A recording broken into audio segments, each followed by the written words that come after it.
Rico and Jessie. Hello, hi. Yeah. How are you? So, I'm fine. I'm wet. That's okay. Yeah. Para ano. Yun, so para, okay lang yan. Para at least maganda yung view sa inyo. Okay. Ayan. So, ayan. So, excited na yung mga tao, obviously, for the film. And, Yeah, we're 2 days away. yeah. So, I'm just curious in real life, kasi The Girl in the Orange says it's diba? It's like, what's all that? It's a love between a normal person and someone na And a normal guy, which is me. Okay. So, yun nga, ano yung nafe-feel nyo ngayon na umulan, tapos, di ba, in fairness, ano pa rin, talagang push na to. Kasi ang dami pa rin tao kahit umuulan. Yung energy nila, nila talaga nila.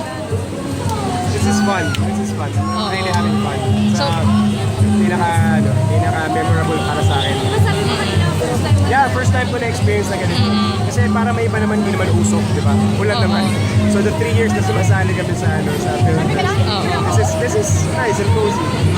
So people are screaming your name, Alino, ganyan. So ikaw ba, ano yung mga similarities and differences ng character mo dito kay Lino? Oh, dalawang tulong na lang. We have Lino, who is a furniture designer, family man. It's actually, he's that, in a nutshell, isang tao na anomalya. Hindi siya yung gumagawa ng normal na gagawin ng tao. When it comes to sacrifices and doing the right things, he always tries to Deliberately be an Parang honor. mabait siya eh. Parang ganun. Oo. Yung ibang tao sabihin nila, stupid na yan. Yeah. Lino is really a kind-hearted person na, alam mo, in a way, I look at him like as a superhero na kaya niyang mas-stretch yung patience, yung puso niya, yung ano niya. So, parang ganun siya. And ito yung character ko dito is a celebrity, a superstar. Parang yun. So, magkaiba sila ng ugali. Ano yung isa, of course, inaalagaan ng mga manager, mahal ng mga tao, parang gano'n. So, magkaiba.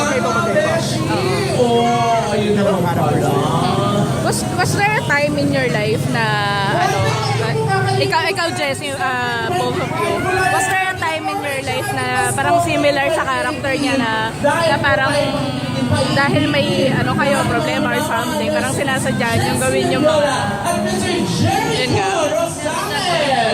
Yeah, parang dahil sa stress, parang nakakagawa kayo ng mga bagay na hindi niyo normal na ginagawa. May time ba na gano'n? I guess, normal din talaga yun sa lahat ng tao, kahit hindi artista.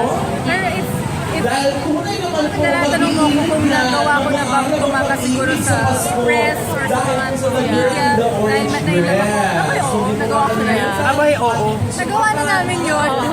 Ang magtago. Pero,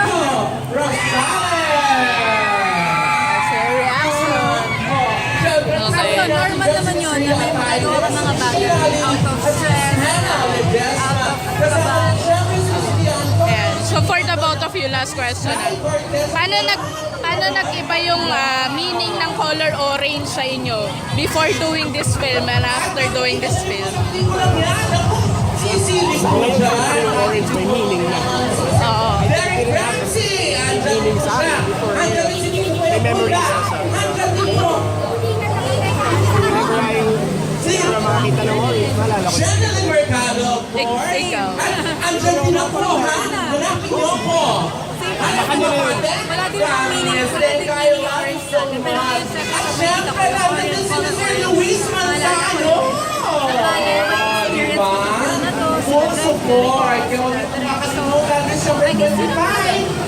The girl in the orange dress. Kaya candy na kinakain ko sa bus pag nahihilo yung orange. Yung ano? Kung drink ng orange juice. vitamin C. Yeah. Miracle sa kanila. Thank you.